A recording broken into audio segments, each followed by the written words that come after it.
শ্রমবাজার বন্ধের পরও কর্মীদের মালয়েশিয়ায় পাঠানোর জন্য ঢাকায় এনেছে রিক্রুটিং এজেন্সি ওস এজেন্ট, কিন্তু কর্মীরা এসে দেখেন তাদের দেওয়া হয়েছে সারাওয়াক প্রদেশের ভিসা। প্রায় ৫ লাখ টাকায় এই ভিসায় যাওয়ার পক্ষে নন কর্মীরা। অন্যদিকে প্রবাসী কল্যাণ মন্ত্রণালয়ে লিখিত অভিযোগ দিয়ে প্রতিকারের আশায় ঘুরছেন কর্মীরা।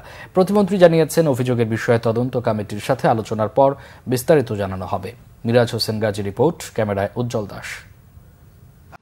আজকে কতগুলো টাকা দাম নিশ্চয় বসে রয়েছি বাড়িতে, আমার কত সমস্যা, না খা পথে পথে ঘুরে বেড়াচ্ছি।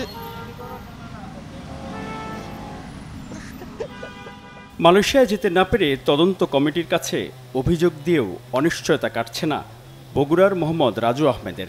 তাই প্রবাসী কল্যাণ ভবনে এসেছেন দিশেহারা এই কর্মী। স্থানীয় এক সাব এজেন্টের মাধ্যমে মালয়েশিয়ায় যেতে দুই ভাই দিয়েছেন 11,20,000 টাকা। রিক্রুটিং এজেন্সি জিএমজি অ্যাসোসিয়েট তাদের ভিসা প্রসেস করেছে। ঋণ করা এই টাকা এখন কিভাবে ফেরত পাবেন তা জানতেই রাজু আহমেদের মতো অনেকেই ছুটছেন বিভিন্ন দ্বারে দ্বারে। আমি যে টাকা দিচ্ছি, আমার এই টাকা আমি পালিয়েছি, আমার আর কোনো কথা। আমার বাড়িতে আমি থাকতে পারতেছি না, আমার বাড়ি ভেঙতে আমি বাড়ির থেকে থাকা আমার অকুলে নেই। মানুষ আমার সাক্ষাৎ ধরতে সুদের উপর টেনে এনেছি, ধানের উপর টেনে এনেছি। প্রতারণা ও হয়রানির শিকার অর্ধশতাধিক কর্মীকে রবিবার বিকালে ঢাকায় আনে পল্টনের ইসলাম টাওয়ারের আল মাকাম ট্রাভেলস নামের একটি রিক্রুটিং এজেন্সি।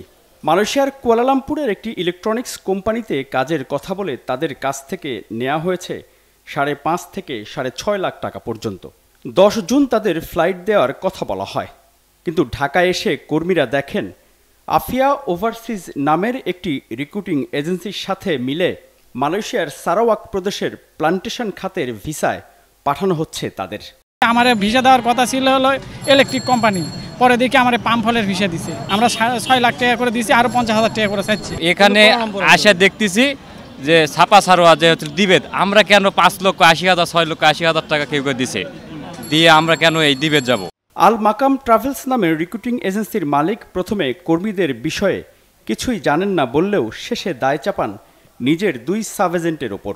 এই জামাল ভাই আমার কাছে ফোন দিছে, দিয়ে কয় ভিসা পাইছো তোমরা, টাকা তোমাদের টাকা কিন্তু শাহদুল ক্লিয়ার করেনি, শাহদুল কিন্তু চলে যাচ্ছে, টাকা ক্লিয়ার করেনি কিন্তু আসলে তোমাদের কাগজ কিন্তু হয়ে গেছে। এই ভাইও কিন্তু ফোন দিছে আমার কাছে, এই কাগজ কিন্তু ভাইও পাঠা দিচ্ছে, কিন্তু আরো 45,000 টাকা দেওয়া লাগবে, দিলে তাহলে আপনার ফ্লাইট হবে। এবং ঢাকা থেকে কমলাপুর আর এখন এসে দেখি সারোয়াকে দিচ্ছে। আমি শাহদুলের সাথে বলছি এগুলা প্লান্টেশন আপনার সাফা সারোয়ারকেই যাবে, এইটাই ফাইনাল আমার সাথে। ও কি বলছো তো আমি জানি না, কত টাকা দিতে হচ্ছে এটা শাহদুল বলবে, আমি তো বলি নাই। আমার সাথে শাহদুলের কথা হয়েছে যেটা, সেটা আমি জানি।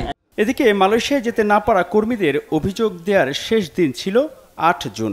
সময় আর বাড়ায়নি মন্ত্রণালয়। তবে কত কর্মী অভিযোগ দিয়েছেন সেই তথ্য জানাতে পারেননি প্রবাসী কল্যাণ প্রতিমন্ত্রী। আমি তদন্ত কমিটির টিমের হেডকে ডাকার পরে টোটাল তথ্য নিয়ে আপনাদেরকে কাল পরশু না, এটা এখনো সিদ্ধান্ত হয় নাই। এটা বসিয়া আলাপ করিয়া যদি প্রয়োজন হয় তাহলে বাড়াবো, প্রয়োজন না হলে বাড়াবো। প্রতিমন্ত্রী আবারও আশ্বাস দেন তদন্ত কমিটির প্রতিবেদন পাওয়ার পরই পরবর্তী পদক্ষেপের বিষয়ে সিদ্ধান্ত নেওয়া হবে। মিরাজ হোসেন গাজী, বাংলা ভিশন, ঢাকা।